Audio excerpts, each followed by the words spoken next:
Hello everybody, welcome to that Wednesday night favorites on Prog Monster.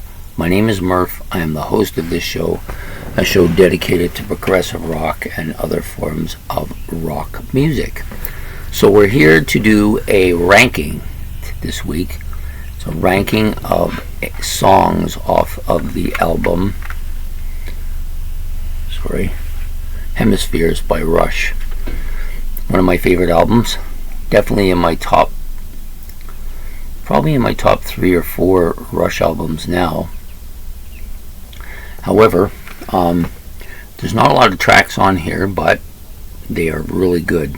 There's no bad tracks on this album, I'll tell you that right now. Very, very good album. One of their most, of all the albums they have, it's the one I think that there are no bad songs on. There are a couple of albums that are ahead of it that have really great songs on it, but have maybe one or two that I'm not so crazy about. And I think they're all pretty much all Rush albums are the same. There's always that one track that is just really not in an upper echelon type song for Rush, but this album doesn't have any of that. It's the one album that doesn't have any of that. So we're here to rank that. So what I'm going to do is I'm just going to there's 5 tracks on here. I'm just going to rank them according to how I see them from least to worst. So you got your, whatever song you like the least on the album is going to go at number 4. And then whoever one you like the most will go at number 1. And even though the track that's going to come in at number 4 is at number 4, it doesn't in any way mean I don't like the song. It's just, if you're putting them in an order, somebody has to be last, right? That's just the way it is. And this is my favorite band. This is one of my favorite band's best albums. I just really enjoy this album, and so I've done a couple of those ranking the songs on an album before. I started out with the first one, I think was the AC/DC one, and then there was a long gap. And then recently I've done it a couple times, spacing out big episodes that I'm doing in the middle, to give myself more time to prepare those, because they take longer. These don't take so long, and they're kind of fun to do, and people seem to enjoy them, and I enjoy them, so that's what I'm doing. So without further ado, ranking the 4 songs on the album of Rush's Hemispheres. So there are only 4 tracks on here, but side 1 is the epic Cygnus X1 Book 2 Hemispheres epic long track, 20 minutes plus, I believe. And then you have 3 other tracks on the B side of the track, which is unusual. Usually the big songs are all on the front side, but not in this case. Not that there's anything wrong with Cygnus X1. So according to my ranking, at one time this song would have been my favorite, but it's now my 4th favorite on the album. Really catchy though, a nice kind of story told by Neil Peart about his longing for home and stuff like that. It's called Circumstances. It's the side 1 track 1, or side 2 track 1. But coming in here at number 4 for my my ranking. This is definitely a 7 or an 8, so probably outranks a lot of albums by other groups, but it's number 4 here. The next song up, of course, is the epic long title track, which was actually kept this album down for me for years. I just never really warmed up to this track, and it had nothing to do with it being extra long, because I liked the 2112 and Fountain of Lameth. I like those tracks.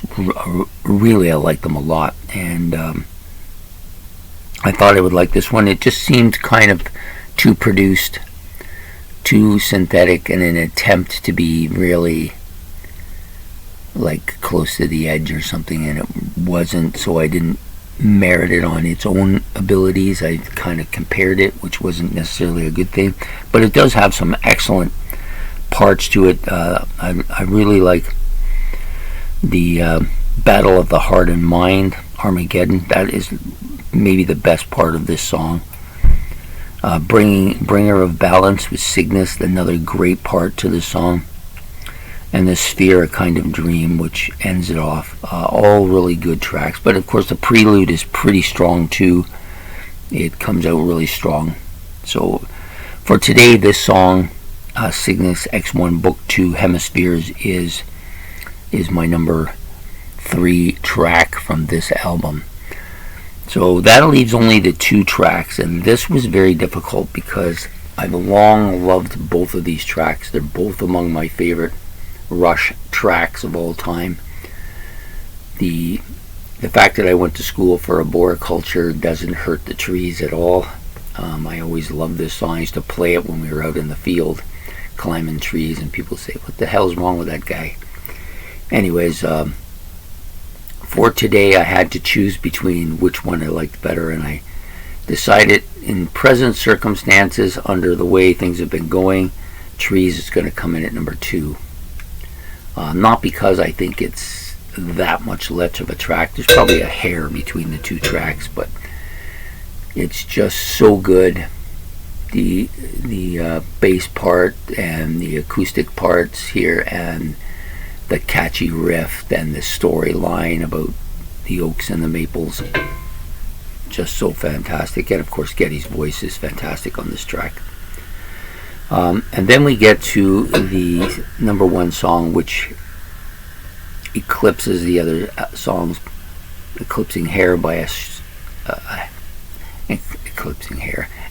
Trees by a hair.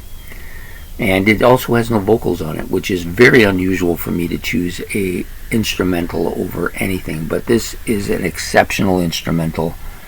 I believe it's the best instrumental ever put out by anybody anywhere. I'll stand by that, and I'll take whatever heat comes my way, but I just think it's a masterpiece song, well constructed, some absolutely incredible guitar parts here from Alex Lifeson. I think this cements him as one of the great guitar players of his time period. The bass and the drums are fantastic. Neil Peart's a master of putting in those little fill spots. He is just so good. The overall song is just so catchy. And it's I believe it's almost 12 minutes long. Am I wrong here? No, I'm wrong. It's about 10 minutes long, but it goes by so fast you don't even notice that. Some songs, a minute into it, you're going, oh, could you please get this over with? I've heard enough. And one of the songs that comes to mind like that is I've Seen All Good People. That's good for me for about a minute, and then it just drones on forever, But this, or even or Hey Jude, another song like that, just drones on forever. This I never get that feeling from at all. And actually I don't get that feeling from any Rush song. Even the 8 and 9 minute songs like Bytor and the Snow Dog and Natural Science and the Necromancer and all them. Yeah, I never get bored of their stuff, and this song is no different. It's just so good. I love it. I'll sometimes watch the videos on YouTube because they love to feast on this song, and even though they're feasting on it over and over and over again, it just never loses anything for me. La Villa Strangiato, was it ever going to be anything other than this song as number 1 here? Probably not.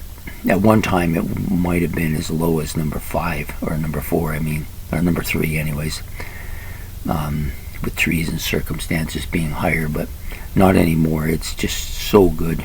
I love it. So there you have it, my rankings of the Rush songs from the album Hemispheres. Circumstances, so La Villa Strangiato number 1, Trees number 2, Hemispheres number 3, and Circumstances number 4. But no bad songs here. This is a great Rush album, one of the best. Probably should have sold more too, but it doesn't matter. It's still a masterpiece. So there you have it, Rush's Hemispheres for today. I hope you liked and enjoyed this episode. If you did, please like and subscribe. How do you rank them? Let me know in the comments below. And we'll see you next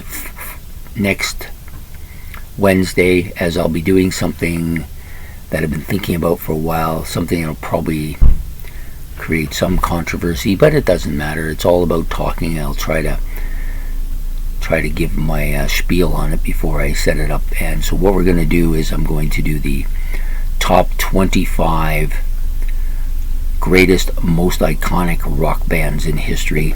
I'll do probably 2 parts to this because there's too many iconic bands to leave out. So we'll do like a part A, top 25 best iconic bands, part B, top 25 best, top 25, or the next 25 iconic bands in history. And it's basically just going to be on my observations. These are not necessarily my favorite bands. In fact, in many cases they are on this list because of their iconic stature and not because I even like them at all. But that's the way I'm going to just put that out there, and I hope that'll be enjoyable for people. It'll at least get some talking going on. So I hope you have a good night, and we'll be back next week with that. And take care. Bye.